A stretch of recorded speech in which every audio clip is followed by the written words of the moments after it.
गुबुन सासे लेङाइ आफादगिरि बिथां जिरेन बसुमतारी एबा जायख्लं बसुमतारी बिथांजों लोगोसे बे जायगानिफ्राय जायफ्रा गोबां दुखु खस्थ' लानानै इनिशिएटिभ लानानैहाय दिनैनि बे हाबाफारिखौ खुंफुंनाय साफ्रोमबो मानगोनां नोंथांमोन आरो XNDF-B दैदेनगिरि मावथि नोंथांमोन आरो बे हालामनिफ्राय सान्तिपुर एरियानिफ्राय एबा चिरां दुवार बे समष्टिनि ब्लकनि आन्दाराव थानाय दाब दाब जायगानिफ्राय नुजाथिफैनो हानाय मानगोनां आइ आफा बिदा फंबाय बिब' बिनानाव रायजो राजा নोंथাंমন মই এই অঞ্চলৰ পৰা আহিব পৰা সকলো আমাৰ শ্ৰদ্ধাৰ ৰাইজসকলক মই শ্ৰদ্ধা জ্ঞাপন কৰিছোঁ নोंथांमोननो बयनोबो अल्टारनेटिभ पार्टी अफ बर'लेण्डनि जानानै आं गोरबोनिफ्राय गाहाम हामलायथि बावहरबाय आरो गिबियावनो प्रथमते মই কথা কোৱাৰ আগতে আজি যেটো ব্লক কমিটি গঠন কৰা হ'ল সেই কমিটিৰ প্ৰেসিডেন্ট সেক্ৰেটাৰীকে আদি কৰি সকলোলৈকে মোৰ আন্তৰিক শুভেচ্ছা জ্ঞাপন কৰিছোঁ বৈনবো গাহাম হামলাইথি বাवहरबाय আমি আশা কৰিম আপোনালোকে এটা শক্তিশালী কমিটি হিচাপে এই অঞ্চলত কাম কৰি যাব আৰু দেখিয়ে শক্তিশালী লাগিছে কাম আৰু শক্তিশালী হ'ব আজি আৰম্ভহে গতিকে আমাৰ সম্পূৰ্ণ বিশ্বাস আছে আপোনালোকে সম্পূৰ্ণৰূপে এই এৰিয়াটোত এই ব্লকটোত আমাৰ এপিবিৰ উত্থান আনিব পাৰিব আৰু তেনেকৈ মই যি প্ৰাইমাৰী কমিটি গঠন কৰা হ'ল बे प्राइमारी कमिटिनिबो आफादगिरि आरो नेहाथारिखौ लानानै गासैनोबो आंनि गाहाम हामलायथि बावहरबाय आसा खालामो नोंथांमोना जाबादि खामानि मावनांगौ जोंनि एपिबिखौ आवगायहोनो बेबादि खामानि मावलांनो हागोन आरो हानायनि जितु साहस बे साहसखौ जोङो गावबा गाव लाखिनो नांगोन आरो बेबादिनो जोङो आवगायनो नांगोन एटु एप्रिशिएट কৰিবলগীয়া কাৰণ এটি নতুন পাৰ্টি হাসক কৰি ৰিস্ক লৈ অহাটো অত্যন্ত ডাঙৰ কথা আৰু আপোনালোকেই আসল অৰ্থত মানে যুজিবলৈ অহা মানুহ সেই কাৰণে মই অন্তৰৰ পৰা ধন্যবাদ দিছো কাৰণ গোদান হানজা মনसेयावहाय मानसिया साहस खालामा ৰিস্ক लाया थाखानाय सोरखाराव थायोब्लाबो गोजाम हानजाफोराव थांनानै मानसिया सुखु मोनहैयो गिनांगौ गैया बेवहाय जेबो रिस्क लानांगौ गैया नाथाय नोंथांमोना जायफ्रा दिनै गोदान मोनसे हानजा दादों बे हानजायाव गियालना साहस खालामनानै रिस्क लानानै फैनाया जोबोद गिदिर बाथ्रा आं बेवहाय साबायखर बावदों गोजोननाय बावदों लोगोसे आं आसा खालामो जे नोंथांमोनानो थारैनो सोरनिबा सायाव सोनारनानै नङा नाथाय गावनो मावनो होननानै बावसोमनो होननानै फैदों बेवहाय नोंथांमोनखौ साबायखर बावदों आरो बे स्पिरिटखौ जेब्लाबो लाखिनो थाखाय आङो गोरबोनिफ्राय खावलायनाय थाबाय जों बयबो मिन्थिगौ जे बे अल्टारनेटिभ पार्टी अफ बर'लेण्ड एबा एपिबिखौ थांनाय 2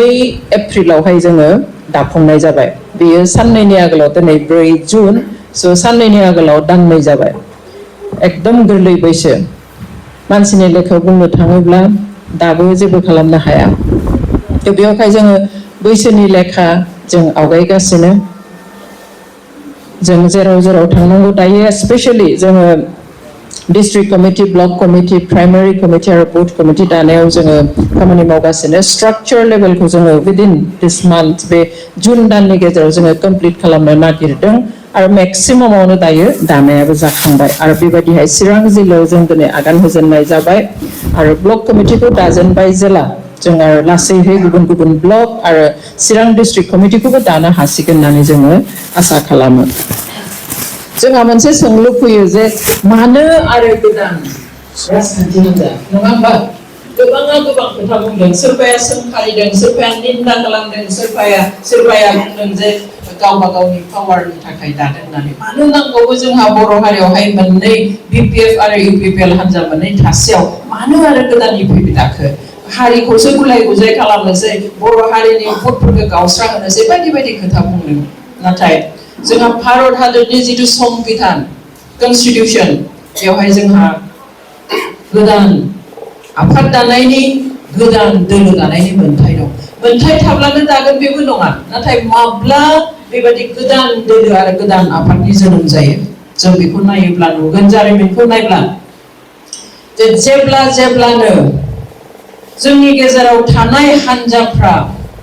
रायजो राजानि गोसोखौ सन्तुष्ट होनो हायाखै रायजो राजानि लुबैनाय बादि खामानि मावनो हायाखै हास्थायनाय बादि खामानि मावनो हायाखै अब्लानो बे जायगायावहाय गोदान हान्जानि जोनोम जायो जेब्ला जों गोजोनाखै मोनाखै जिबादि जानांगौमोन बेबादि जायाखै सन्तुष्ट मोनाखै मावनो हानाय बादि जों सानाखै माबा मोनसे गोरोन्थि जानो थांबाय थानाय बादि जों नुदों आरो बेनि थाखायनो दिनै एपिबिनि जोनोम আজি এটা কথা আমাৰ মাজত সদায় আলোচনা হয় যেতিয়া নতুন দল বা নতুন সংগঠন জন্ম দিয়ে আমাৰ মাজত হৈছে যেতিয়া আমি এপিবি জন্ম দিছো সকলোৱে কৈছে বহুত মানুহে বহুত প্ৰশ্ন তুলিছে কোনোবাই নিন্দা কৰিছে কোনোবাই কৈছে এটো অন্যায় হৈছে কোনোবাই কৈছে বেয়া হৈছে দুটা ৰাজনৈতিক সংগঠন আমাৰ অলৰেডি আছেই আঞ্চলিক দল বিটিএডি তথাপিতো কিয় এপিবি জন্ম দিলে আমি এটো কৈছো যে আমাৰ সংবিধানত আমাৰ অধিকাৰ আছে নতুন ৰাজনৈতিক দল আৰু নতুন দল যিকোনো সংগঠন জন্ম দিয়াৰ অধিকাৰ আছে কিন্তু অধিকাৰ দিলেইতো আমি জন্ম নিদিও ন কিন্তু এই এপিবিটো জন্ম দিয়াৰ অন্তৰালত কি আছে আমি এটো জানো যে যেতিয়াই এক্সিস্টিং দলে কাম কৰাখিনি ৰাইজে সন্তুষ্ট নাপায় যেতিয়াই ৰাইজে ভাবে যে যিটো আমাৰ বৰ্তমান আছে সংগঠন আমিন ৰাজনৈতিক দল সেই দলবিলাকে বিশেষভাৱে আমি বিচৰা মতে কাম কৰিব পৰা নাই আমাক সন্তুষ্ট দিব পৰা নাই আমি বিচৰা মতে কাম কৰা নাই আৰু ভৱিষ্যতলৈ কিবা এটা অন্যায় হ'বলৈ গৈ আছে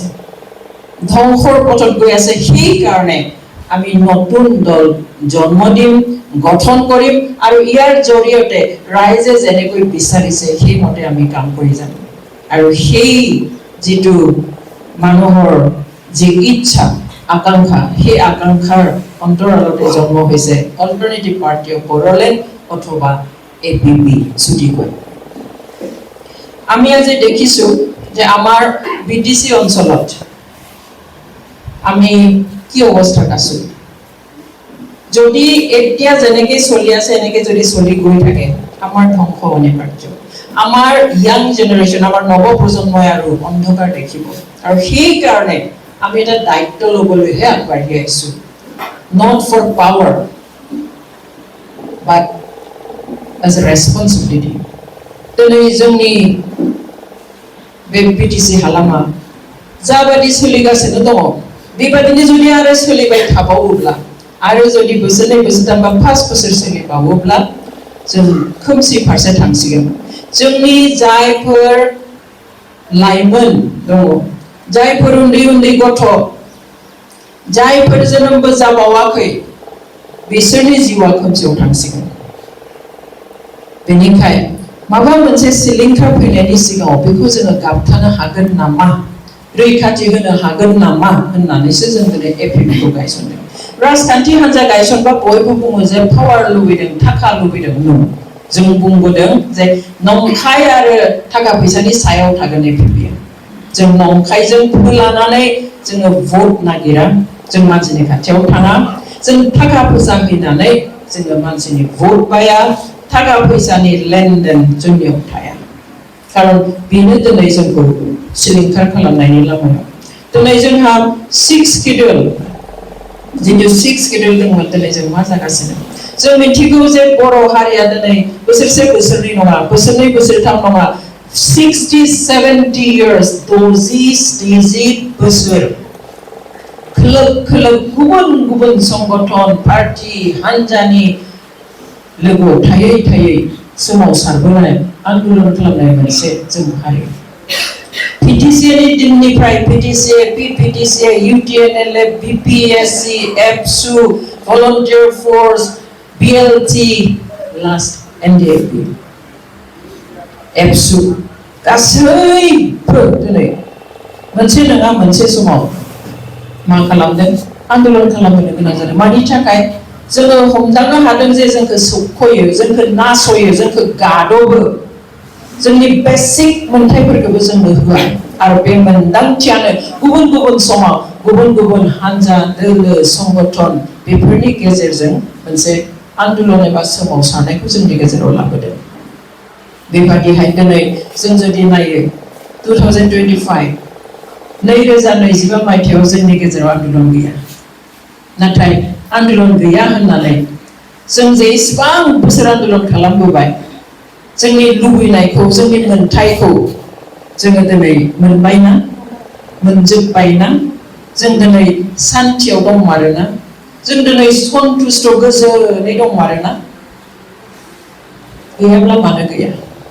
बहा लेप जालांखो?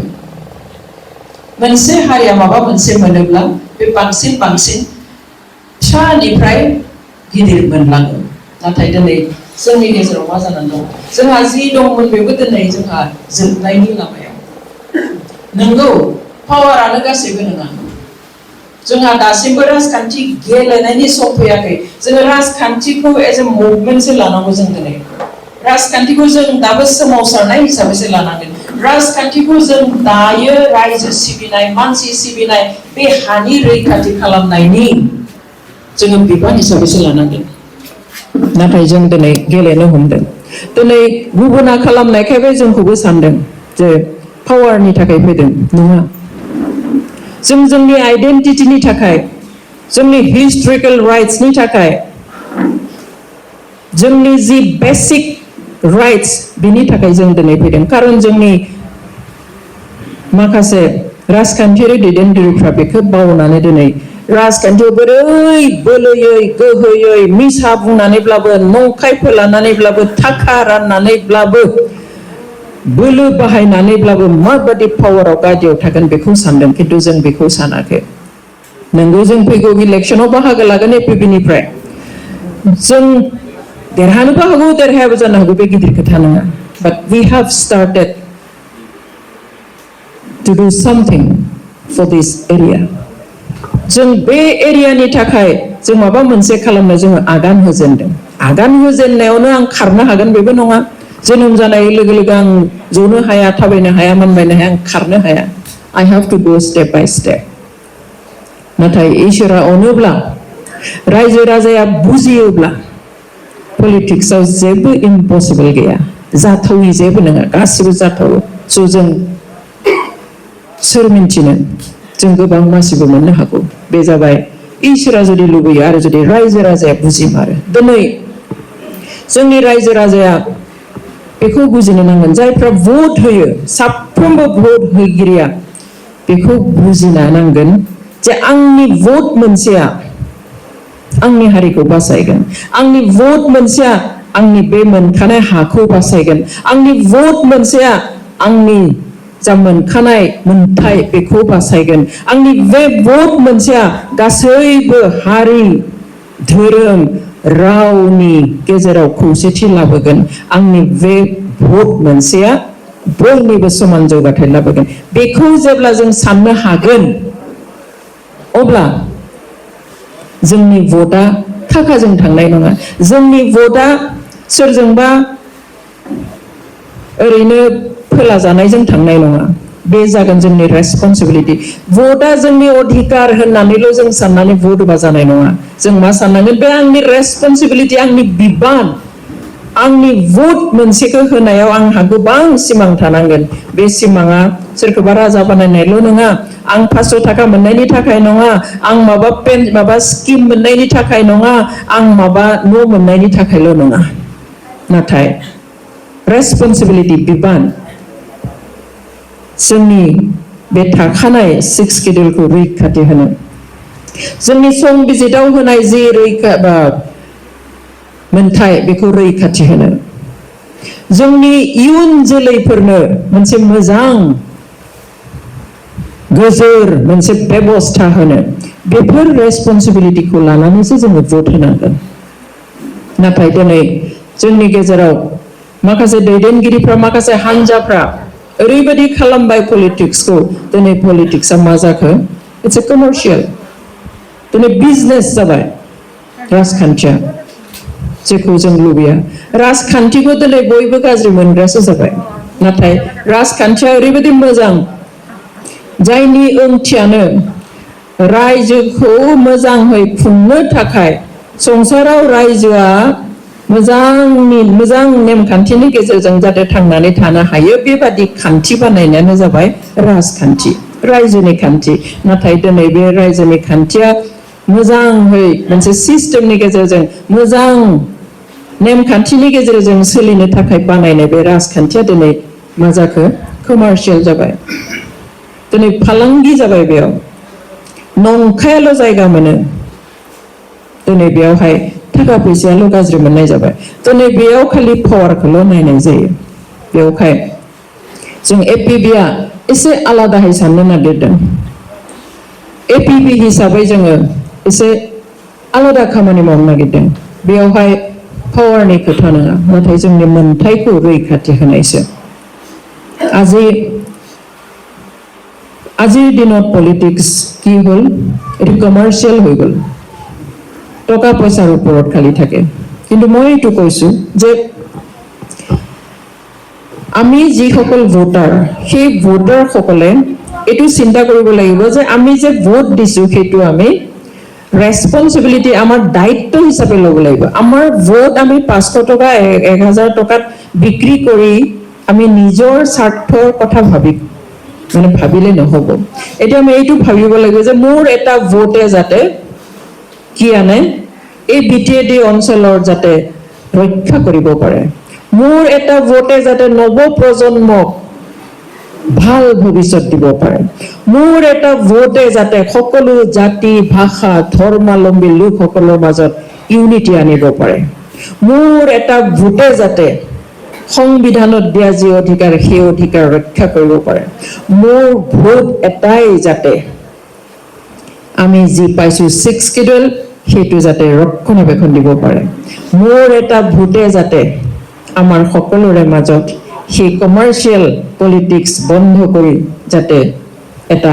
আদৰৰ পলিটিক্স আনিব পাৰে তেনেকুৱা এটা দায়িত্ব লৈ আমি ভোট দিব লাগিব আমি সেই কাৰণে পাৰ্টি চুজ কৰোঁতে এতিয়া সাৱধান হ'ব লাগিব বহুতেই বহুত ক'ব এতিয়াতো কেৱল টকা আমি কেৱল টকাৰ কাৰণে ঘৰ এটা পাবলৈ বা আঁচনি এটা পাবলৈ যদি নিজৰ ভোট যদি আমি বিক্ৰী কৰোঁ তেনেহ'লে আমি পিছত যেতিয়া আমাৰ বেয়া হৈ গৈ আছে আমাৰ নৱপ্ৰজন্মৰ কাৰণে আমি একো থৈ যাব নোৱাৰিলো সকলো ধ্বংস হৈ যায় তেতিয়া আমি কাক দুখিম আমি নিজকে দুখিব লাগিব আমি কোনোবা পলিটিচিয়ানক দুখিলে লাভ নহ'ব তেতিয়া আমি নিজেই নিজকে দুখিব লাগিব যে এৰা মই মোৰ ভোটটো মই 500 টকাত বিক্ৰী কৰিছো মই 1000 টকাত বিক্ৰী কৰিছো গতিকে মোৰ নৱপ্ৰজন্ম যতেই যায় যাওক মোৰ আৰু তাত দায়িত্ব নাই কাৰণ মই নিজেই সেই দায়িত্বৰ পৰা এৰাই চলিছো সেইকাৰণে মই ৰাজ্যক অনুৰোধ কৰিম আপোনালোকে অল্টাৰনেটিভ পাৰ্টি অফ বড়োলেণ্ডক আঁকোৱালি লওক আমাৰ লগত আহক আমি একেলগে থিয় হওঁ এই 6 শিডিউলৰ যিটো বৈশিষ্ট্য যিটো আমাৰ পাৱাৰ এণ্ড ফাংচনছ সেইবিলাক যাতে আমি ৰাখিব পাৰোঁ আমাৰ কাৰণে নহয় আমাৰ নৱপ্ৰজন্মৰ কাৰণে আমাৰ ভৱিষ্যত ল'ৰা ছোৱালীৰ কাৰণে যিসকল এতিয়া বাচ্চা হৈ আছে যিসকল খোজকাঢ়িব শিকা নাই যিসকল জন্মও হোৱা নাই সেইসকল ল'ৰা ছোৱালীৰ কাৰণে নৱপ্ৰজন্মৰ কাৰণে আহক আমি অকণমান কষ্ট কৰোঁ অকণমান আমি সাহস কৰোঁ অকণমান আমি ৰিস্ক লওঁ কাৰণ এতিয়া যি হৈ আছে সেইটো দেখি আমি ক'ব পাৰোঁ যে এনেকৈ যদি আমি এৰি দিওঁ অহা 5 বছৰত বিটিচি অন্ধকাৰ হ'ব অন্ধকাৰ মানে কেনেকুৱা অন্ধকাৰ হ'ব আমাৰ যি আছিলে সেইটো আমি হেৰুৱাম আমি এইটো সকলোৱে মানিব লাগিব যে এই এৰিয়াত এই অঞ্চলত যিমান আন্দোলন হৈছে বড়োসকলে আৰম্ভ কৰিছে বড়োসকলেই নেতৃত্ব দিছে পিটিচিৰ দিনৰ পৰা পিটিচিয়ে হ'ল ইউটিএনএলএফ হ'ল এফচুৱে আন্দোলন কৰিলে ভলণ্টিয়াৰ ফৰ্চে আন্দোলন কৰিলে বিএলটিয়ে কৰিলে বিপিএছচিয়ে কৰিলে এফচুৱে কৰিলে এনডিএফবিয়ে কৰিলে এই আটাইবিলাক যিখিনি আন্দোলন আছে এই সকলো আন্দোলন বড়োসকলেই নেতৃত্ব দিছে সেইটো সঁচা কথা কিন্তু এইটো সঁচা যে বড়োসকলে যদিও নেতৃত্ব দিছে এই আন্দোলনত সকলো জাতি ভাষা ধৰ্মৰ মানুহে কি হৈছে সাফাৰ কৰিছে ভুক্তভোগী কষ্ট পাইছে কেৱল আমাৰ মানুহে দুখ পোৱা নাই, আন সকলেও কষ্ট পাইছে। আৰু এটা ডাঙৰ কথা যে এই আন্দোলন বড়োসকলে নেতৃত্ব দিয়ে ঠিক, কিন্তু ইয়াত সহযোগ কৰে আন জাতি ধৰ্ম ভাষাৰ লোকসকলেও। এতিয়া অন্যটো অন্য, মই NDFBৰ নিচিনা এটা সংগঠন যিটো মানে হাতিয়াৰ লৈ নিজৰ জীৱন বিপদাপন্ন কৰি পেলাই ওলাই যায়, সেই তেনেকুৱা সংগঠনতো অন্য জাতিৰ মানুহে একেলগে NDFBত জইন কৰি কাম কৰিছে। আপোনালোকে জানে যে বিভিন্ন সময়ত NDFBয়ে নিজৰ যুদ্ধৰ টেকটিক্সৰ কাৰণে কেৱল ভাৰতত নাথাকি বিভিন্ন দেশতো যায়। বাংলাদেশত বহুত আছিলে, বাংলাদেশত এৰেষ্ট হ'ল, তেওঁলোক আহিলে। ভূটানত এৰেষ্ট হৈ আছিলে, তেওঁলোকে শেষত ইউনাইটেড ফৰাম অফ এক্স NDFBৰ যি দায়িত্ব পালনৰ কাম কৰিলে, তাৰ যোগেদি তেওঁলোকো আহিলে। এতিয়া এজন বাকী আছে নেপালত, সেইজন কোন জানেনে আপোনালোকে? সেইজন বড়ো ল'ৰা নহয়, তেওঁ এজন নেপালী ল'ৰা। নেপালী ল'ৰা, আপোনালোকৰ চিৰাং ডিষ্ট্ৰিক্টৰে, তেওঁ পাটাবাৰীৰ, তেওঁ এতিয়াও নেপালৰ জেলত আছে। চাওক, নেপালী মানুহে NDFBৰ লগত থাকি পেলাই কাম কৰি সংগঠনত থাকি এই অঞ্চলৰ অধিকাৰৰ, মানুহৰ অধিকাৰৰ কাৰণে কাম কৰিছিলে। ঠিক তেনেকৈ এতিয়া যে জেলত ৰঞ্জন দাহঁতৰ লগত আছে, CBI কেছত 6জন মানুহ আছে। এই 6জনৰ ভিতৰত এজন বেংগলী ল'ৰা আছে, ৰাজু চৰকাৰ বুলি। তেওঁতো বড়ো ল'ৰা নহয়, তেওঁ হাৰে হিমজুৱে NDFB। তেওঁ কেতিয়াবা কেতিয়াবা কয় মই দৈমাৰি লিখিম আৰু বুলি কয়। আৰু তিৱা বৰদলৈ আছে, আৰু এতিয়াও জেলত আছে তিৱা, তেওঁ বৰদলৈ লিখে। তেনেকৈয়ে NDFBৰ যিখিনি সংগ্ৰাম, সেই সংগ্ৰামত হাজং, ৰাভা, কাৰ্বি, আনকি মুছলিম ভাইও আছে, মাইনৰিটিৰ মুছলিম ভাইও আছে। সিদিনাখন মই পৰ্বতজোৰাত লগ পাইছোঁ, তেওঁ NDFBৰ হৈ কাম কৰা, তেওঁ আনকি সেই 4 লাখ টকাও পাইছে বোলে, লিষ্টত তেওঁ NDFBৰ হয়। তেওঁ জেল খাইছে, মাৰ খাইছে,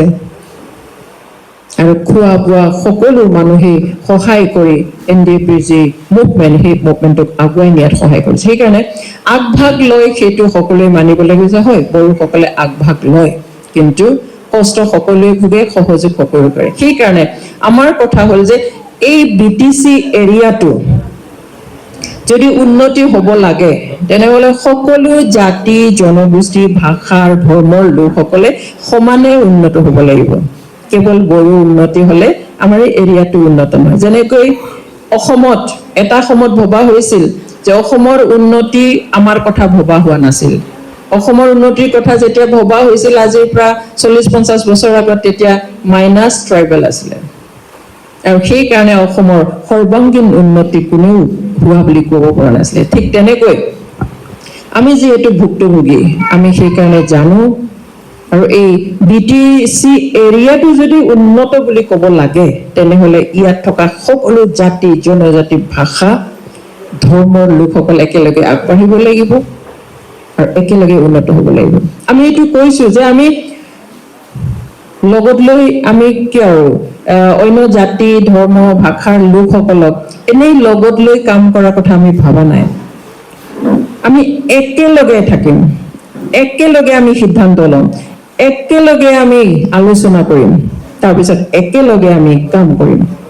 পাৰিলেও নোৱাৰিলেও যি পাৰোঁ আপোনালোকে নিজেই দেখিব, কিবা যদি নোৱাৰোঁ সেইটো আপোনালোকেই দেখিব। তাত সম্পূৰ্ণৰূপে ট্ৰেন্সপাৰেঞ্চি থাকিব, স্বচ্ছতা থাকিব, সকলোৱে দেখিব। जों बुंदों जे बे BTC एरियाया जुदि जों मिथिगौ जे बेवहाय बर'फ्रानो गासैबो मुभमेन्टनि दायित्वखौ लायो, किन्तु गुबुनाबो बेयाव खस्थ' मोनफायो, गुबुनाबो हेफाजाब होयो। गुबुन हारिनि मानसिफ्रा जोंनि नामाव दासिम जेलाव 3 दं, सासे नेपाली दं, सासे बेंगली दं, सासे तिवा मानसि दं। गोबां थाबाय गोदो ओंखारलांबाय, किन्तु दासिम दा लास्ट एकर्डनि उनावबो 3 गुबुनारि जेलाव दङ, राभाबो दङ। आरो ओरैनोथ' गासैबो हारि हारिसानि धोरोमनि मानसिफ्रानो सहाय खालामनाय। बेवहाय जों दा बर'नि खोथाल' नङा, जिहेतु जोंनो सोरखारा मोनसे हा दखरसे होबाय, जेखौ जोङो BTC होननानै मिथियो, बे हा दखरसेयाव जेसेबां हारिनि धोरोमनि मानसि दं, बेखौ नायनाया जोंनि दायित्व। बिसोरखौ ज' लानानै खामानि मावनाया जोंनि दायित्व बेयावहाय जोङो जोंनिल' जौगानायखौ सानबा जानाय नङा बयबो जौगाबासो जों जौगागोन आरो बेखौ फेहेरनाया जोंनि दायित्व खारन जों बे गासैबो मुभमेन्टनि दायित्व लानाया बर' हारिनिफोर बेनिखाय जों गासैबो खोथाखौ गोसोआव लाखिनानै आवगायनो नांगोन दिनै गासैबो हारिनि मानसिफोर एपिपिआव दङ जोंनि सेन्ट्रेल कमिटियाव दिनै राजबंशी दङ मुस्लिम दङ बेंगलि दङ आदिबासी दङ असमिया दङ आरो गोबां दङ गासिबो दङ आरो बिथांमोनासो बारा जोंखौ कन्टेक्ट खालामो बर'निख्रुइ गुबुन हारिनि मानसियासो जोंखौ बारा कन्टेक्ट खालामो बायद' जइन करिम मेडाम जइन करिम एबार लग करिम आरो बेबायदिहायनो धामाधुम जइन खालामगासिनो खिन्थु जोङो जइनखौ गिदिर लेभेलाव लाङाखै जों फिसा जइन खालामदों जोङो लिडार दैदेनगिरिफोरखौल' जोङो खालामहोना दोनदों कारण जोङो होनदों जे जोङो district committee block committee primary कमिटिफोरखौ जोङो दाग्रोजोबना लागोन बेनि उनाव जोङो गिदिरहै जइनिं प्रग्राम खालामदों जोङो पाब्लिक जइनिं प्रग्रामखौ दायो लाथ'वाखै जायनि थाखाय नोंथांमोना नुवाखै खिन्थु जि लेभेलाव जोङो जइनिंखौ लानांगौ बेखौ लानानैहाय जों दिनै कमिटिखौ दालांगासिनो जेरै नोंथांमोननि बेयावबो दिनै गुबुन हारिफोरबो दङ थिग जोंनि सेन्ट्रेल कमिटियाथ' बहुत मजबुतहै दङ जों दाख्लैसो जोंनि सेन्ट्रेल कमिटिखौ फेहेरबाय जोङो सोमोनांथाव होननानै बुंनांगोन जे साबा मानसि पर्टफलिय' लानानैनो जोङो मास मोननै सालायनानै जोङो गोबां कमिटि अलरेडि दाबाय गोबां मानसिजों जोङो कमिउनिकेट खालामबाय जगाजग खालामबाय खिन्थु दा जोंहा कमिटिया देरबाय पर्टफलिय' गोबां जों थिसननानै लाबाय आं दा बेयाव मोनसे खोथा बुंनो नागिरदों जे जोङो आं जे बुंदों खोमसि जानायनि लागाव जोंनि इयुन जेनेरेसननि थाखाय जोङो बिटिसिखौ बासायनो नांगोन मा बासायनो गोनां दङ दिनै जोंनो भारत सरकारा बर' हारिनि नांफ्लेबाय थानाय जुजिफ्लेबाय थानायखौ नुनानै उफाय गैयै मा खालामदों 6 शिड्यूलनि मोनसे बेबस्था होदों 6 शिड्यूलखौ आसलते हायेनाव थानाय ट्राइबेलफोरनो होआ जोंथ' हायेनाव थाग्रा हाजोआव थाग्रा ट्राइबेलफोरनो होयो बेखौहाय कार्बि आंलंआ हाजो कार्बिफोरनो होनाय आरो दिमा हासावनि दिमासाफोरनो होनाय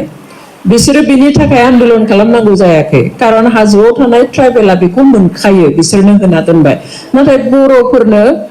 6 शिड्यूल होनो मोना खारन जोङो हायेनाव थायो जों हाजोआव थाया नाथाय बर'फ्रा जेब्ला डिवाइड आसाम 50-50 सेपारेट स्टेट नांगौ आलादा रायजो नांगौ होननानै नन स्टप खोलोब जेब्ला आन्दोलन खालामबोबाय थाबाय 2003 आवहाय मा खालामखो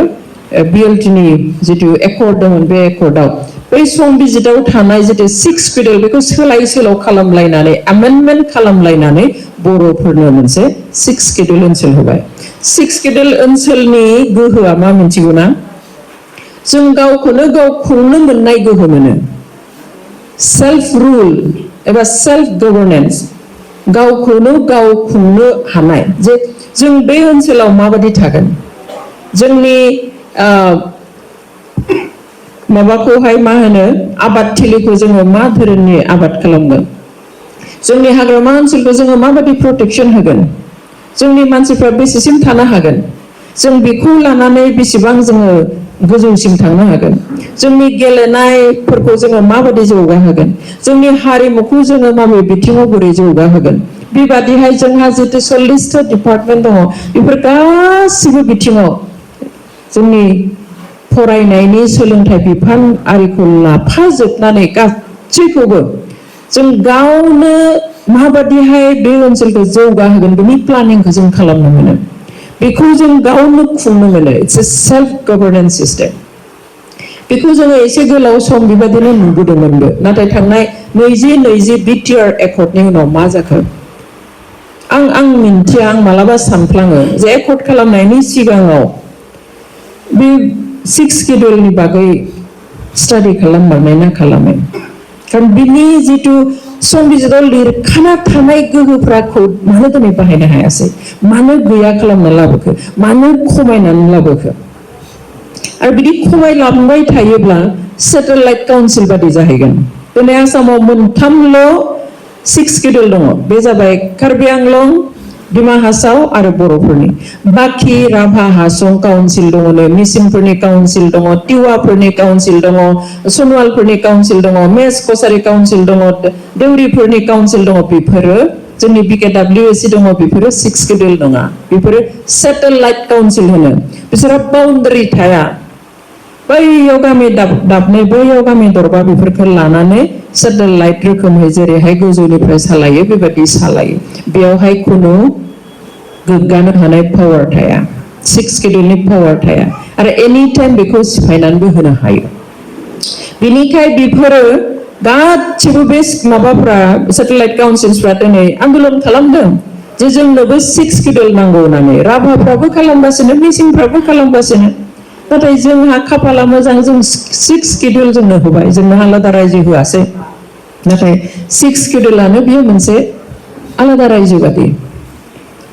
मानसिफ्रा बुङो बेखौ मिनि स्टेट होननानै फिसा रायजो होननानै बुङो जायनि पावार एन्ड फांसन्सफ्रा रायजो सोरखारजों एबा स्टेटजों पेरेलेलि समानहै खारो दिनै बिसोरनियाव जा दङ जोंनियावबो थाजोबो आसाम एसेम्ब्लियाव जिबादिहाय आयेन खान्थि बानायनानै लानो हायो जोंहाबो BTC एसेम्ब्लियाव बानायना लानो हायो जोंहा CM थायो बेयाव चिफ मिनिस्टार थायो स्पिकार थायो जोंहाबो स्पिकार थायो बेबादिहाय प्रिन्सिपाल सेक्रेटारि थायो जोंहाबो प्रिन्सिपाल सेक्रेटारि थायो आन्डार सेक्रेटारि गासैबो थायो जोंहा एजुकेशन डिपार्टमेन्ट आलादा दङ एजुकेशन डिरेक्टर आलादा दङ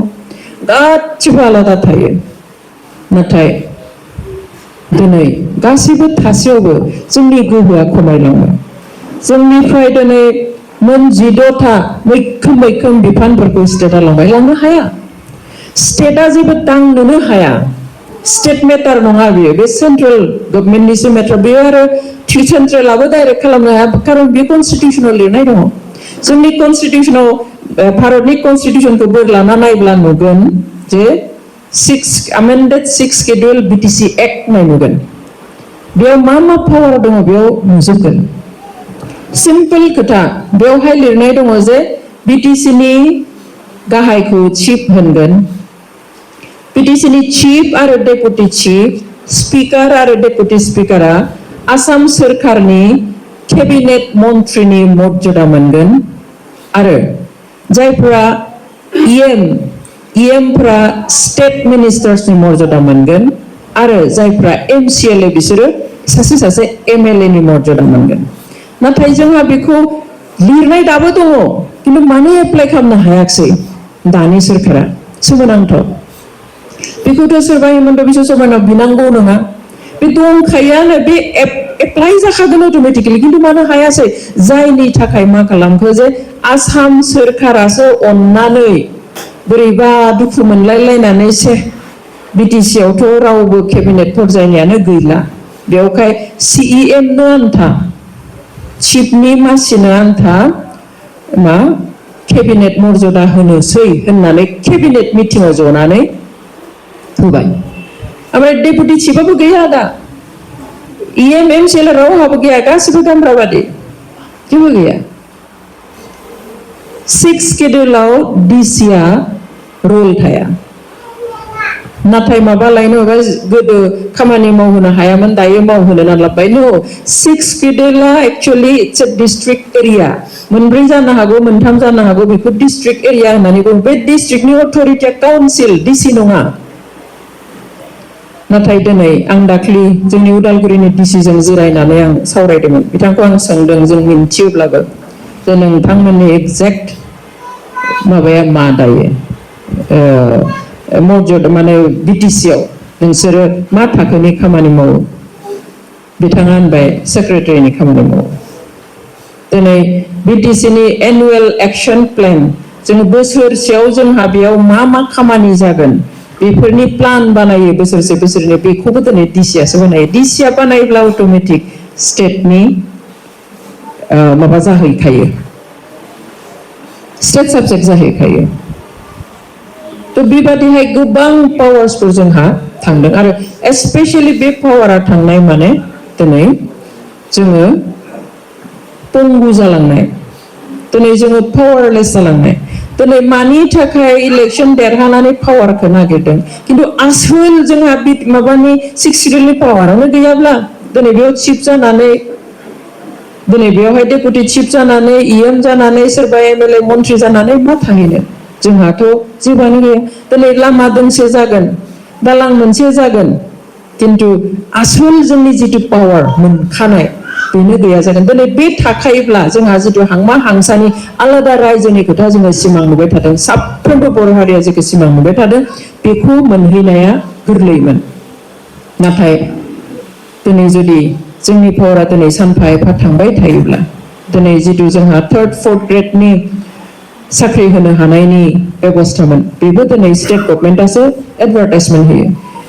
इन्टारभिउ बिसोरसो लायो इन्टारभिउ लाखांनानै सिलेक्शन जाबा बेयाव सार्टिफिकेटखौल' राननो होयो एपइन्टमेन्ट लेटारखौल' राननो होयो बे मा पावार जाखो बेनिखाय जोंहा गोबां साननांगौ दं जों जिखिनिखौ इसेबां खस्थ' खालामबोबाय बेनि उनाव मोनखानायखौ जुदि जों दिनै हमथाना लाखिनो हायाब्ला गावनि पावारनि थाखायनो जुदि जोङो गासैखौबो हगारना होयोब्ला जेबो जाया आं बेनिखायनो बुंदों जे जोंनो बिराद खस्थ' खालामनायनि उनाव थै जिउ होनायनि उनाव जों माबा मोनसे मोनदों दिनै कार्बि आंलंआ 6 सिडिउलखौ ओरैनो मोनदों दिनै डिमा हासावआ ओरैनो मोनदों नाथाय बर'फ्रा बिनि थाखाय बेखौ मोननो थाखाय थै होनांदों जेल जानांदों जिनाहारि जानांदों आथिं आखाइ बुख्रुब जानांदों न' सावना होजादों बिनि उनावसो जों दिनै बेखिनिखौ मोनदों अब्ला जों बेखौ मानो ओरैनो नागारनो बेनिखाय बेखौ रैखाथि होनो थाखाय दिनै एपिबिनि जोनोम रायजो राजाफ्रा मोनसे अल्टारनेटिभ नागिरनानै दङमोन बिकल्प नागिरनानै दंमोन जों दिनै बे बिकल्पखौ होदों जायफ्रा मोजां मोनाखै दानि खामानि मावनायाव सुखुवाखै बयबो नोंथांमोना एपिबिखौ बजबना लानो हागोन आरो बिनि गेजेरजों गुबुन मोनसे जोङो पलिटिकेल मुभमेन्ट जोङो स्टार्ट खालामनो हागोन जागायनो हागोन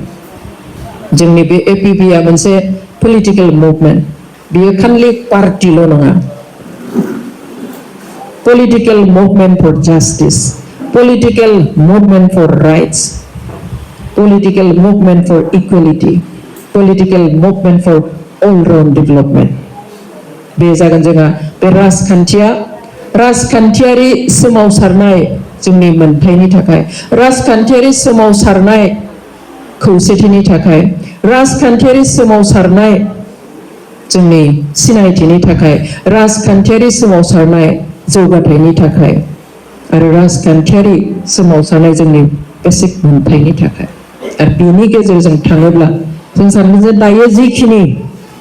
जागासिनो दङ खालि थाखा फैसा आरो नंखाय बुंनाय मिसा खोथा बुंनाय बेफोरनि गोजौआव जों थांनो हागोन आरो बेयाव जेब्ला जों थांनो हाया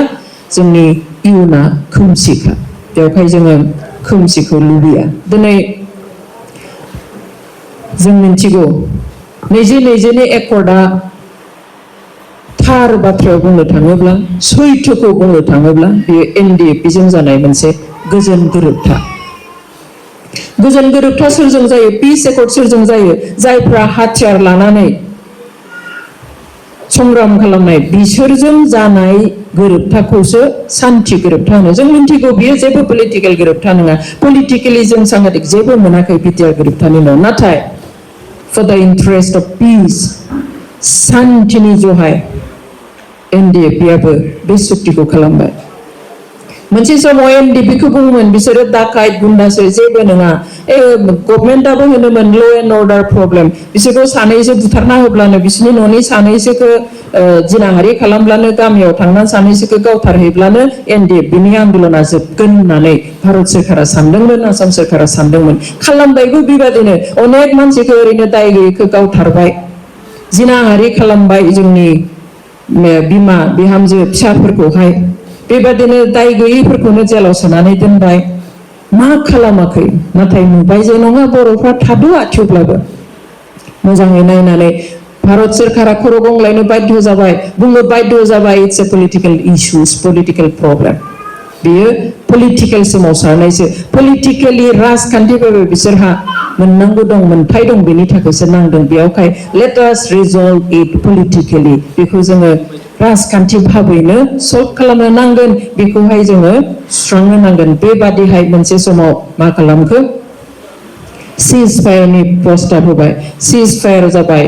सरकार आरो एनडिएफनि गेजेराव सोरखाराबो एनडिएफनि मुङाव गावनो मोनला इनाय खालामनो मोनला एनडिएफखौ नागिरनो मोनला एनडिएफआबो सोरखारि मानसिखौ हामला खालामनो मोनला बास सिजफायार देन बिनि उनावहाय लाख थाखा खरस खालामनानै भारत सोरखारा इन्टारलकिटर सासे एपइन्टमेन्ट होबाय गेजेरनि मानसि जाया सोरखारनि आरो एनडिएफनि गेजेराव सावरायनायखौ आवगायना लाङो बेबायदिहाय पिस प्रसेस गोलाव जाबाय जाखांनानै 2020 आव एकर्ड जाबाय सोमोनांथाव दुखुनांथाव लाजिथाव खोथाया बेसो जे एनडिएफनि फाउन्डार चेयारमेना जेलाव गुवाहाटीयावनो दंमोन थांब्लानो बयबो लोगो हमनो हायो बिथांनो खनसेबो दिनै प्रमद बर'मोन बादिया जाया मा खालामखो एनडिएफनि नामाव सुक्तिखौ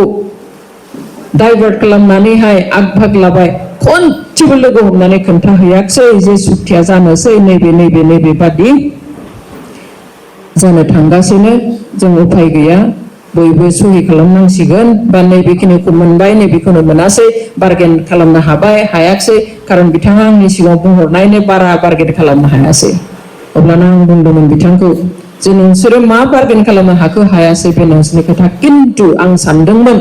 मा मोनखो मा मोनासै बेखौ खनसेब्लाबो एनडिएफनि फाउन्डार दाजेननो आफादगिरिजों खनसे जेलाव रायलायहैगोन आं आसा खालामदों बे आंहा दुखु थाबाय होनदों खोन्थाबावासै स' बेबादि जेब्ला 34 years almost 40 years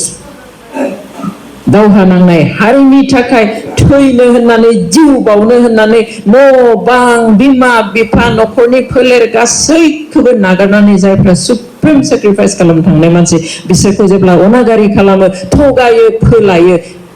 बिसोरो मालाबाबो जौगानो हाया बे जौगानाया ओरैनो जागोन दिनै बे जाबाय दिनैसिम मानो जेलाव थाखो एकर्डनि नम्बर 1 क्ल'ज फार्स्ट फ्राइडेआनो जानांगौमोन बे एकर्डनि गेजेरजों जेलाव थानाय गासैबो गनांगोन खारन बे एनडिएफनि एकर्ड एनडिएफआनो गवाब्ला एकर्ड खालामनाय मा थागोन नङा होमबा एकर्ड खालामालासिनो थानो हागौमोन बिदिब्ला बुहुमाव बेबायदि जेरावबो बिदिन्थि गैया जे एकर्ड खालामनानै सहि होलायलायनानै जेलाव सोना दोनफिननाय बेबादि बुहुमाव खुनु एग्जाम्पल गैया It's happening only with us. It's happening only with Boros. आरो बेखौबो जोंनि मानसिया खाबु होनायखायसो बे जादों जोंनि मानसिया खाबु होआब्ला सुक्ति नम्बर 1 बे जानांगोन नङाब्ला नो एग्रिमेन्ट बुंनो हायो बर' रायजो राजानियावथ' सोंनानै खालामखायाखै बेखौहाय बेनिखाय दिनै जाय एनडिएफफ्रा बावसोमबाय नांसोमबाय बिथांमोनखौ जिबादिहाय इगनर खालामनानै आंसो खालामबाय इलिगेल मोनसे गभर्नमेन्ट दानानै थाबाय बेखौ जों जुदि सयज खालामनानै गंग्लायनानै थायोब्ला जोंहा इयुना खोमसि दिनै दहायबो बुंदों जे बे सोरखारा 12 जनल' खर' हिसाब खालामोबा 11 जनल' देरहानाय 40टानि मादाव एकर्ड खालामलायना होंगो दोंगो 40टायाव 35टा देरहानांगौमोन देरहायाखै नोंथांमोननि चिराङाव मोनसेल' देरहानाय बेयावनोल' नाथाय मा जाखो देरहायैफ्रा लिलि हटेलाव थांनानै जाय जिनिसखौ जानाय खालामबाय बे दानि प्रेजेन्ट गभर्नमेन्टआ it's a product of lily hotel बेयो नोंजों भट होनानै हरनाय सोरखार नङा बे पिपल्स मेन्डेट मोननाय होनना बुंबाय थायो बे नंखाय बेनिखाय जों दिनै नोंथांमोननो ओरैबादि अमुक होगोन जोंनि सोरखार फैब्ला जों देरहायोब्ला अमुक होगोन थमुक होगोन होननानै दिनै जों मोनसेबो जों रादाय होआ दाख्लै सोंदों मोनसे मिटिङाव पिन पइन्ट खालामनानै बुं आं बुङा खारन जों ज' जानानै मावनो लुबैदों दिनै जुदि आं नोंथांमोननो अमुक थमुक होखायोब्ला बे दानि सोरखारजों एखे जागोन थगायनाय जागोन फोलानाय जागोन खारन बै समाव बुंदोंमोन जोंनि सोरखार फैब्ला न'खर साख्रि होगोन आइजोफोरनो 75 रां होगोन बै लायनो माबा साम' खनना जानाय अन्थाइ बुग्रुबना जानाय खांख्राइ खनना जानाय मानसिफ्रा मैगं फानना जानायफ्रा फाननांला बेखौथ' फोलानायसो जाबायना नङा होमबा नंखायसो ओंखारजोब्बाय बेवहाय जों नंखाय मानो बुङो जों मा मावनांगौ जों मिन्थियो आरो जेब्ला खिन्थानांगौ जों खिन्थागोन नाथाय भटनि थाखाय पार्टियाव लाबोनो थाखाय जों बेबायदि नंखाय खोथा बुङो जाय नंखाय खोथानि गेजेरजों दिनै रायजो राजाया भुगिदों खस्थ' मोनदों बहुते ফুটে যে এপিবিয়ে কি দিব কি কাম কৰিব পিন পইণ্ট কৰি পেলাই ক'বলৈ কয় কিন্তু মই কৈছো যে আমি পিন পইণ্ট কৰি নকওঁ আমুকক তুমুক দিম তমুকক অমুক দিম এইটো হ'ব আমি নকওঁ সেইটো যদি কওঁ তেনেহ'লে আমি মিছাৰ আশ্ৰয় লোৱা হ'ব যেনেকৈ এতিয়াৰ চৰকাৰে এই মিছাৰ আশ্ৰয় লৈ মানুহক আনিছিলে আমি ভোট পাবলৈ বা এপিবিত মানুহ জইন কৰাবলৈ আমি মিছা কথাৰ আশ্ৰয় নলওঁ কাৰণ সেই সময়ত এতিয়া যি পাৱাৰত আছে তেওঁলোকে প্ৰতি ঘৰে এটা এটা চাকৰি দিম বুলি কৈছিলে মহিলাসকলক টকা দিম বুলি কৈছিলে সেই বাহিৰত এতিয়া কাম কৰি থকা মানুহবিলাকক চব লৈ আনি পেলাই ইয়াত চাকৰি দিয়াৰ কথা কৈছিলে বোলে যিসকলে শাক পাচলি চিঙি বিক্ৰী কৰে শামুক কেঁকুৰা তুলি বিক্ৰী কৰে তেওঁলোকে আৰু কেতিয়াও এনেকুৱা কাম কৰিব নালাগে বুলি কৈছিলে কিন্তু সেইটোতো ফাঁকি ওলাল ন সেইকাৰণে আমি এনেকৈ ফাঁকি কথা কৈ পেলাই আমি আগবাঢ়িব খোজা নাই আমি কি কৰিব গৈ আছো এইটো আমি সকলোৱে জানো ৰাস্তা দলং আঁচনি সেইবিলাক যি পাৰ্টি থাকক সেইবিলাক হ'বই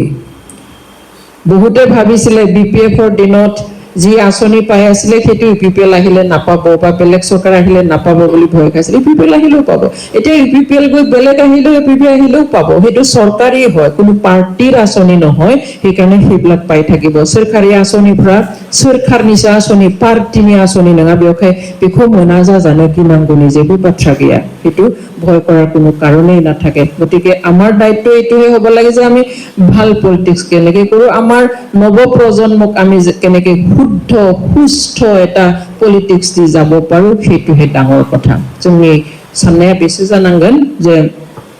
गावनि पार्सनेल मोननाय मोनैनि साननाया अनेक जाबाय खिन्थु जोंहा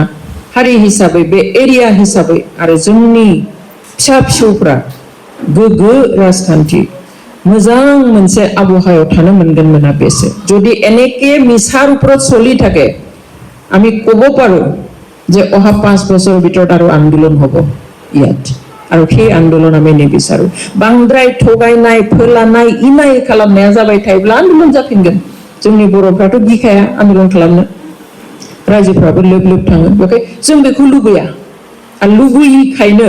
जोङो मोनसे मोजां परिबेस लाबोनो नागिरदों जोंहा जि गोहो दंखायो जों बेखौ गाबथानानै जोंनि इयुन जोलैनो मोनसे मोजां थाखोनि मोनसे आबहावा आरो राजखान्थि होलांनो नागिरदों बेनिखायनो आसा खालामो नोंथांमोना बयबो जोंखौ हेफाजाब होगोन दोलो दोलो बयबो फैनानै एपिबिआव थागोन आरो एपिबिनि लामाजों हान्थिगोन होननानै आसा खालामो শেষত মই আশা কৰিম সকলোৱে এপিবিৰ লগত থাকিব আহিব নিজৰ দায়িত্ব পালন কৰিব টকা ফাঁকি বহুত হ'ল এতিয়া অকণমান নিজৰ স্বাৰ্থ এৰি আমি আমাৰ নৱপ্ৰজন্মৰ স্বাৰ্থৰ কথা ভাবি একেলগে থাকি আমাৰ হাত মজবুত কৰিব আৰু এপিবিক জয়যুক্ত কৰাত সহায় কৰিব বুলি মই বিশ্বাস কৰি মোৰ বক্তব্য ইমানতে সামৰিছোঁ গোজেন্থং